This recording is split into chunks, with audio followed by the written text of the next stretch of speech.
Not Your Typical Dragon. Written by Dan Barrow and illustrated by Tim Bowers. Crispin Blaze was born into a proud family of fire-breathing dragons. Every blaze breathes fire, explained his father. I breathe fire, your mother breathes fire, and tomorrow when you turn 7, you'll breathe fire too.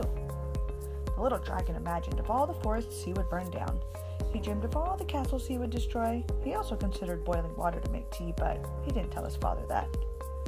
The next day, Crispin sat among family and friends as a big cake was brought to the table. Who will light the birthday candles? His mother asked. I will, declared Crispin. He could feel tingling inside of his tummy, but when he opened his mouth, fire did not come out. Whipped cream came out. Crispin, shouted his father, dragons breathe fire. What will the neighbors think? Worried his mother. I love whipped cream, said his little sister Ashley. The little dragon was whisked off to the doctor the very next day. Please fix my son, demanded Crispin's father. What seems to be the problem? Asked the doctor. Crispin opened his mouth and breathed, but fire did not come out. Band-aids came out. I see, said the doctor gravely. Dragons should breathe fire, insisted Crispin's father. We were low on band-aids, mumbled the nurse. The doctor sent Crispin home with medicine. He swallowed 2 teaspoons before going to school. This will help you become a real dragon, said his father with a wink. After school, Crispin joined his first fire-breathing practice. One by one, little dragons aimed their fiery breath at stacks of logs until they burst into flames. Crispin stepped up confidently. He could feel the medicine bubbling in his belly, but when he opened his mouth, fire did not come out. Marshmallows came out. Dragons breathe fire, yelled the coach. Isn't that right, class? The other dragons didn't answer. They were too busy looking for pointy sticks for marshmallow roasting.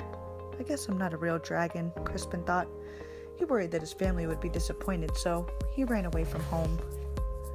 The world can be a scary place for a little dragon who can't breathe fire. Crispin found a dark cave. I guess I'll be a fireless dragon all by myself. I won't bother anyone. No one will bother me. An hour later, though, he had a visitor. I am Sir George, squeaked a thin, shiny knight. Show yourself, dragon. Crispin shuffled out of the cave. The thin, shiny knight held up his thin, shiny sword. Do your worst, dragon. Crispin opened his mouth, but fire did not come out. Soap bubbles came out. Don't you breathe fire, dragon? Crispin shook his head. I can't, Sir George moaned, but my father insists I fight a fire-breathing dragon. It even says here in my book that the typical dragons breathe fire. I'm not your typical dragon, Crispin explained. Sir George sighed. I can't go home. Me neither, Crispin nodded, but then he had an idea. Maybe your book could tell us what to do. Of course, Sir George. Search through the pages. It says it's probably just your diet. Sir George fed Crispin spicy curry, scorching chili, and blistering salsa. Crispin opened his mouth, but fire did not come out. Red party streamers came out. At least they're the right color, said Sir George kindly. Sir George searched through the book again. Aha! It says it's probably your attitude. Sir George showed Crispin how to look mean and angry enough to breathe fire. Crispin opened his mouth, but fire did not come out. Soft, cuddly teddy bears came out. Said Sir George. Well, we may have taken a step backward.